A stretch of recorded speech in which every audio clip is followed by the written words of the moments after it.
बिस्मिल्लाहिर्रहमानिर्रहीम। अस्सलाम वालेकुम दोस्तों, उम्मीद करता हूँ आप खैरियत से होंगे। वेलकम करते हैं आपको अपने यूट्यूब चैनल वार न्यूज़ में। दोस्तों, नई वीडियो के साथ दोबारा हाजिर हुए हैं। तो वीडियो शुरू करने से पहले एक रिक्वेस्ट है, हमारा चैनल सब्सक्राइब करें, बेल आइकन प्रेस करें, चैनल को लाइक करने से फ़ायदा ये होगा कि नई वीडियो जैसे हम अपलोड करेंगे उसका नोटिफिकेशन सबसे पहले आप लोगों तक पहुँचेगा और हमारा साथ जुड़ा रहेगा। आज की वीडियो बहुत अहम है, जैसा कि आप लोगों ने थंबनेल में पढ़ा होगा कि दुबई जाने वालों के लिए बहुत बड़ी खुशखबरी आ चुकी है, टिकटें सस्ती। तो आज हम इस मौजू पर बात करने वाले हैं। टाइम वेस्ट के बगैर चलते हैं न्यूज़ अपडेट की तरफ। देखें, सबसे पहले हम आपको बताते हैं कि जो दुबई के अंदर है, अभी जो 95 की टिकट मिल रही थी एक्सपो की, अभी 46 की टिकट हो गई है। जो लोग जाना चाहते हैं एक्सपो में तो उनके लिए बहुत बड़ी खुशखबरी आ चुकी है, अभी वो एक्सपो में जा सकते हैं, यानी कि 46 दिरहम की टिकट लेकर। दूसरे नंबर पर जो बड़ी खुशखबरी है वो ये है कि 15 नवंबर के बाद पाकिस्तान से किसी भी एयरलाइन में आप दुबई के लिए ट्रैवलिंग करेंगे तो आप लोगों को जो अभी टिकट 70-80 में मिल रही है, वही टिकट आपको 40-50 हज़ार की टिकट मिलेगी। ये बहुत बड़ी खुशखबरी आई है, सोचा कि आप लोगों को बता दें। पिछली वीडियो में भी बताया था, आज फिर बता रहे हैं। और शारजा में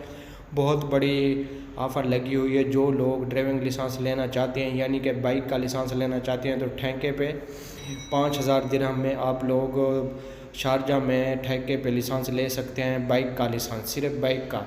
बहुत बड़ी खुशखबरियाँ आ रही हैं, सोचा कि आप लोगों को बता दें। जो लोग दुबई में जाना चाहते हैं तो उनके लिए बहुत बड़ी खुशखबरी है। बहुत से लोग परेशान थे कि टिकट महंगी है, अभी उनको हम बता रहे हैं कि 15 नवंबर तक आप लोगों को वही टिकट जो आप लोगों को 70-80 हज़ार में मिल रही है, वही टिकट आपको 50 हज़ार में मिलेगी। आप लोग आराम से जा सकेंगे। तो ये थी आज की हमारी छोटी सी वीडियो। अच्छी लगे तो लाइक करना, शेयर करना, दोस्तों के साथ मिलेंगे नेक्स्ट वीडियो में। दुआओं में याद रखना। ओके।